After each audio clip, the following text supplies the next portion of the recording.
మేషరాశి వారికి ప్రత్యేకంగా పదే పదే పదే పదే నేను చెప్తున్నటువంటి విషయం ఏంటంటే, మనకు శని మీకు ఏళ్నాడు శనిగా 30వ తారీఖు నుండి మార్చి 30, 2025 నుండి మనకు విశ్వావసు నామ సంవత్సరంలో శనిలోకి ఎంటర్ అయిపోతున్నాడు. 7.5 సంవత్సరాల శని మిమ్మల్ని పట్టబోతుంది.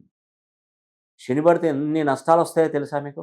ఎవరినైనా అడిగి చూడండి ఏలినాటి శని జరిగి అన్నీ నష్టాలే. డబ్బులు నష్టాలే, వివాహ జీవితంలో ఇబ్బందులే, పిల్లల విషయంలో నష్టాలే. అన్నీ మనకు ఉచ్చుబడినట్టు అంటే ఇదంతా మెడకు ఉచ్చుబడినట్టుగా అయిపోతుందండి. కానీ శని మంచివాడండి. ఇప్పుడు మనం మన కర్మను బట్టి మనకిస్తాడు. ఉదాహరణకి ఒక బంతిని గోడకేసి కొట్టండి. అది మన చేతిలోకి వచ్చి పడుతుంది. నువ్వు పాపం చేశావా పాపం అనుభవిస్తావు. పుణ్యం చేశావా పుణ్యఫలం అందుకుంటావు. శనీశ్వరుడు ఏంటంటే మనం నిత్య జీవితంలో ఒక చిన్న అబద్ధం ఆడినా శని అనుగ్రహం అనేది మనకు ఉండదు.